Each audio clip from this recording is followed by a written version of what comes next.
Obrigado. Professor Clóvis Nunes. O senhor falou que Allan Kardec era maçom, ou foi maçom. Pergunto, como pode um espírito tão evoluído fazer parte da maçonaria, onde sabemos que ali estão os espíritos mais rudimentares, materialistas, egoístas, ateus, etc.? A pergunta demonstra um desconhecimento total da maçonaria. Primeiro passo, primeiro desconhecimento absurdo. Ninguém entra na maçonaria se for ateu. Você só é maçom, só é iniciado na maçonaria se você crê em Deus. Se não acreditar em Deus, não entra na maçonaria. Veja que é o preconceito, né? A instituição é estigmatizada. O espiritismo também foi estigmatizado. A maçonaria é instituição de classe, gente. Tem nada a ver com coisa ruim. Os maçons todos são homens de bem. Um dos princípios da maçonaria é a família. Eles todos são filantrópicos. Onde tiver uma maçonaria no mundo, tem filantropia. Tem escola, tem instituição para amparar cegos, deficientes físicos. Eles são beneméritos da sociedade. Grandes revoluções históricas foram feitas pela maçonaria. Grandes seres foram maçons. Mozart foi maçom. Simão Bolívar foi maçom. O grande cubano, maçom, que foi responsável, e um professor fantástico, José Martí. E quando Cuba se libertou, ele disse a grande frase do mundo. Quando perguntaram a ele se ele estava feliz com a libertação da independência de Cuba, ele disse: não, minha pátria é a humanidade. E onde tiver uma nação à pressa, eu não estarei feliz enquanto ela não encontrar sua liberdade. Andrada, o responsável pela Inconfidência Mineira, foi maçom. Leon Denis, o grande filósofo espírita, foi maçom até a sua morte. No Brasil, tem milhares de espíritas maçons, muitos maçons. A maçonaria é a reunião, um encontro que reúne as diferenças. Tem católicos, protestantes, muito poucos, mas tem, espíritas, tem padres maçons ativos, empresários, tem judeus maçons. O único critério exigido para você entrar: crer em Deus. A maçonaria não é ateia. Então, isso é um mero preconceito. Allan Kardec foi maçom antes de ser espírita. O fato é que antigamente no século XIX, aí vai o período da cultura, os maçons tinham um codinome. Eles tinham um pseudônimo. E não se apresentava com o nome original. Do mesmo jeito que Dom Pedro I foi maçom, e a maçonaria foi responsável pela independência do Brasil, foi tudo arquitetado lá, como a revolução também da Bolívia e outros grandes feitos da humanidade, foram conspirados na maçonaria. Tiradentes foi maçom. Tomás Antônio Gonzaga foi maçom. A Inconfidência Mineira toda foi maçônica. Então tem muitas coisas maravilhosas da maçonaria. E o grau 9º da maçonaria é um grau esotérico, onde se tem muito de espiritualidade. Eu não sou maçom, mas conheço a instituição. E fui numa loja maçônica em Curitiba, convidado para uma palestra.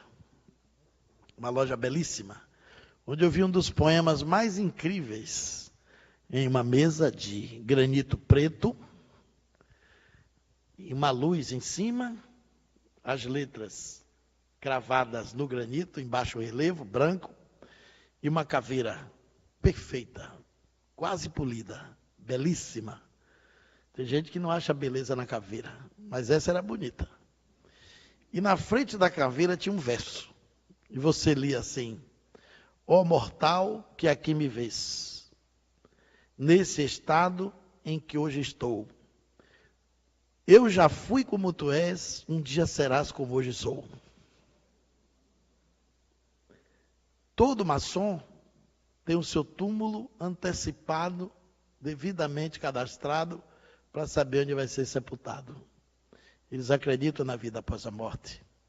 Eles chamam de Grande Oriente Eterno. É claro que é uma instituição toda simbólica. A maçonaria foi a guardiã do conhecimento humano na época que você não tinha como se libertar das opressões, não tinha direitos. Ela foi a instituição que guardou direitos, que garantiu a defesa das pátrias, os direitos civis, garantiu muita coisa útil. Então eu sei que a pessoa está no senso comum da maçonaria, que pensa que lá tem um bode preto, que eles fazem culto ao demônio. Também já pensaram isso no espiritismo. Ainda tem gente que pensa hoje em dia. Então, é importante conhecer isso. A pergunta, de qualquer forma, revela a necessidade de conhecer.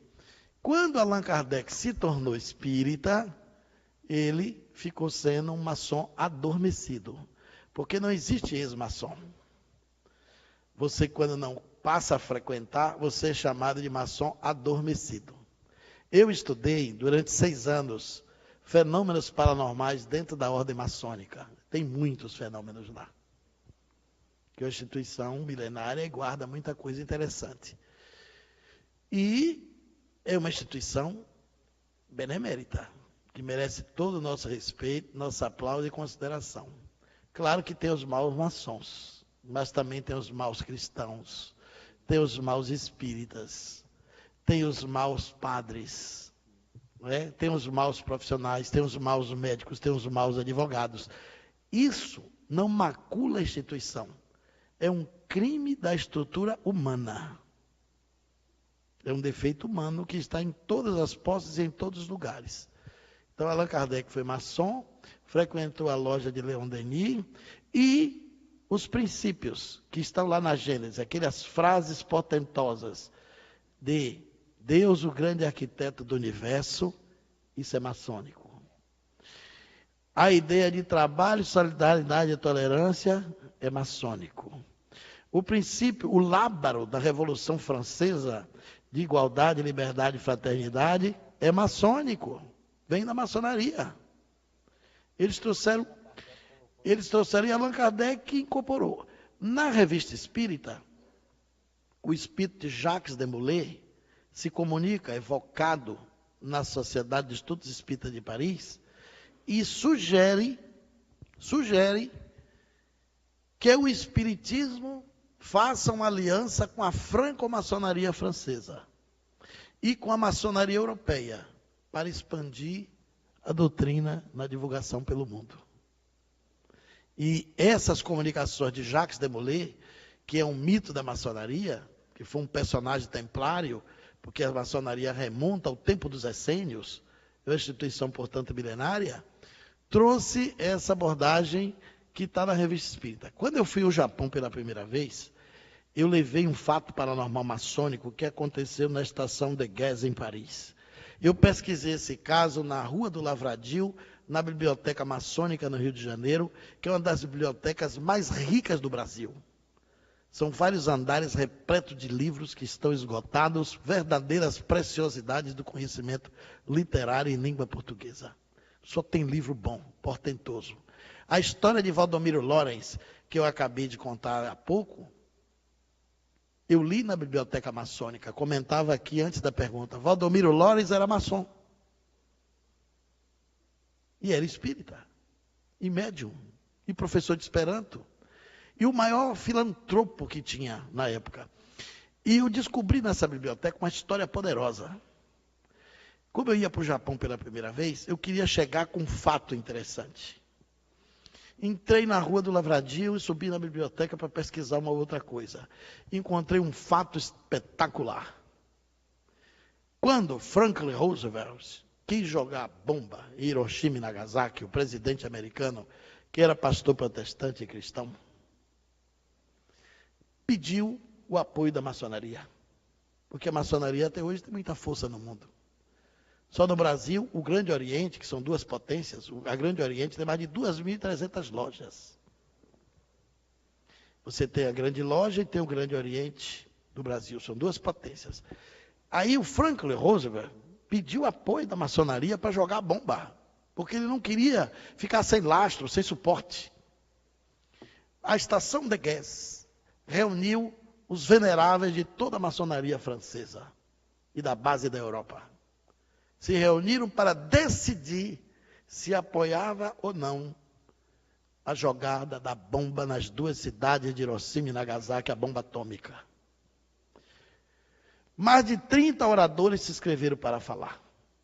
Na última hora, um orador francês. E geralmente era colocado pela ordem do grau maçônico para falar.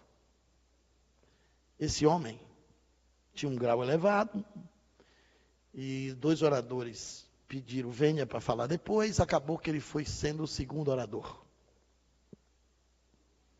Ele falou durante 35 minutos.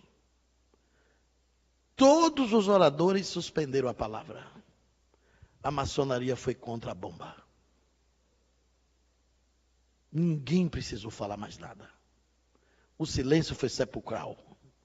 Feria todos os princípios maçônicos. Matar. Explodir bomba num povo inocente, matar civis. Os princípios maçônicos são todos princípios pacifistas, de fraternidade universal. Quando esse orador terminou, teve um jantar maçônico. Procuraram o homem. O homem desapareceu. Sumiu. 2 secretários da loja do outro dia foram mexer nos arquivos e viu um livro. No livro tinha uma fotografia, uma pintura. E era o orador. E foram mostrar o venerável da loja. Olha aqui, o orador de ontem. Ele disse, impossível. Será que foi ele mesmo? Ficaram na dúvida. E o rapaz disse, foi eu que fiz a inscrição dele. O orador se chamava Conde Saint-Germain. Estava morto há muitos anos. Ele se materializou dentro da maçonaria, fez um discurso de 35 minutos e estagnou o apoio da bomba atômica do Japão. Eu abri minha conferência com isso. Na plateia tinha 2 maçons. A maçonaria estava chegando no Japão naquela época. Esses 2 maçons me levaram ao encontro do Dr. Hiroshi Motoyama, diretor da Universidade de Ciências Humanas, que também era maçom, um grande cientista japonês. Então a gente tem que ter muito cuidado para não embarcar na onda do ouvir dizer. Porque durante muito tempo os espíritas também faziam parte com o demônio. Na época do regime militar, os militares obrigaram os centros espíritas a ter livro de presença, e até hoje tem centro antigo que tem o por vacina. Aquilo é porque os militares receberam a queixa que os espíritas eram comunistas. Foi a cruzada dos militares espíritas que impediu que a ditadura fechasse todos os centros espíritas do país. Muito centro espírita foi apedrejado no começo do século, inclusive lá na Bahia, nos anos 40, 50, porque dizia que a gente evocava Satanás. E até hoje tem gente que pensa que o espiritismo e macumba é a mesma coisa. Então, a maçonaria é uma instituição benemérita. E Allan Kardec, depois da doutrina espírita, não frequentou mais a maçonaria, não porque ela fosse uma instituição equivocada, mas por causa dos afazeres, das obrigações, ou porque no espiritismo ele se descumpriu do dever de seguir os símbolos. E a maçonaria tem rituais, tem símbolos, tem paramento.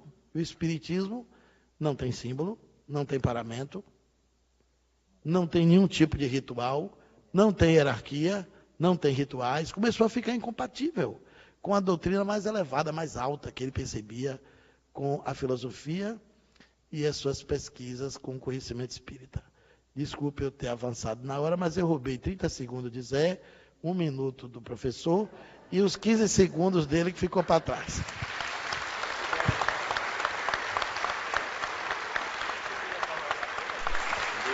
Eu queria só fazer um complemento, porque, isso aqui, olha, não é uma biblioteca ambulante. Olha, gente, olha, meu Deus do céu, olha, até eu estava cansado, passou meu cansaço, porque eu estou aprendendo, né? A gente está sempre aprendendo. Eu queria fazer só uma alusão, eu não conhecia a maçonaria. Eu via muito falar, ler e tudo mais. E o ano passado, eu acho que foi o ano passado, né? Foi eu, você e Débora. A gente foi receber um convite de uma loja para dar uma palestra por causa de um livro atiçou muito eles, que se chama o livro Arqueologia do Ser, né? Que eles estudam inclusive lá. E nós fomos convidados a uma palestra e tudo mais, tinha que ser convidado, foi o pessoal. E eu tinha uma curiosidade muito grande, né? Olha, acreditem que lá eu dei uma das melhores palestras da minha vida, não foi? Foi até eu que sou crítico de mim mesmo, que eu nunca... Foi um negócio fantástico, a energia. Meu, aquilo ali, aquelas pessoas estudando, eles estudam, eu não vi nem bode preto que me disseram. Não é? Eu não vi ninguém dizendo que tinha que matar uma pessoa, pelo menos por mês, né? Não é? Desencarnar ninguém.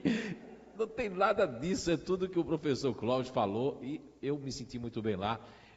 Isso é uma grande verdade, mas é um mito que as pessoas criam, não é? Eu tenho um irmão meu que é evangélico, que ele diz que a maçonaria é coisa do demônio, do diabo.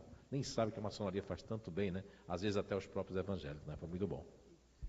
Bem, eu também já fiz diversas, né, repetindo, palestras de maçonaria. Venho de uma família maçom. Meu pai maçom, fui dirigente de maçonaria no Grande Oriente, e também nunca vi na minha casa nada que fosse bode preto, né? Aliás, na realidade, o bode preto já é expiatório mesmo, viu? Eu não poderia ser ingrato com a maçonaria. Eu recebi já inúmeros convites na minha vida para ser maçom, mas devido à questão da seriedade que representa, eu convivi 35 anos com um maçom, grau 33, foi diretor de loja. Eles não chamam as esposas dos amigos, eles chamam de cunhadas. Quer dizer, eles são realmente beneméritos, fazem trabalhos maravilhosos, e foi uma das pessoas que eu tive a felicidade de conviver 35 anos, e foi uma das pessoas mais amáveis que eu conheci. Fiz várias conferências na loja dele, e fiquei impressionado, porque quando eu cheguei lá, a primeira coisa que eu vi foi o Aleph hebraico e o Taf, que é uma expressão que está lá em Isaías: eu sou o princípio e o fim, como está no Apocalipse, o Alfa e o Ômega. E eles cultuam também a Arão, irmão de Moisés, que é o representante da espiritualidade no judaísmo. Então é uma instituição que, até onde eu conheço, muito séria, muito respeitável, e que nós espíritas jamais poderemos pensar ou ter esse pensamento da maçonaria.